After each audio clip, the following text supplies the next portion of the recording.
Dieu a créé l'homme et l'a soumis à la connaissance. Lorsque vous avez la connaissance de la parole de Dieu ou la connaissance de la vérité, votre esprit est éclairé. Vous êtes illuminé dans votre esprit et c'est cette lumière qui attire les opportunités. En réalité, si vous êtes malade, vous êtes culpabilisé, vous avez des échecs répétés, c'est simplement parce que quelque part, il y a des ténèbres dans votre esprit. Les ténèbres attirent le malheur, tandis que la lumière attire le bonheur, la grâce et la bonté de Dieu. Et pour vivre dans la lumière, il faut avoir de la connaissance. La connaissance, c'est la parole de Dieu. Il est dit qu'il était revêtu d'un vêtement teint de sang et que son nom s'appelle la parole de Dieu. La parole de Dieu est donc cette connaissance spirituelle qui nous permet de vivre la lumière de Dieu et d'attirer notre bonheur ou de vivre dans notre destinée. Dieu nous a promis le bonheur, la grâce, l'élévation, mais nous passons à côté de notre bonheur simplement parce que nous n'avons pas la connaissance de la parole de Dieu. Frères et sœurs, je vous prie, soyez abonnés à la parole de Dieu, à la connaissance de la parole de Dieu. Vous verrez une grande lumière jaillir dans votre esprit et attirer des opportunités, guérira votre maladie parce que la parole est vecteur de guérison. La parole est vecteur de prospérité, de protection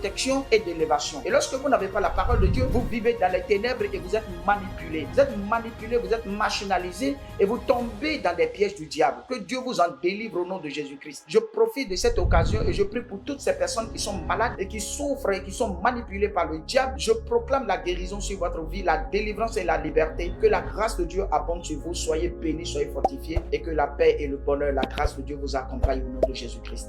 Amen.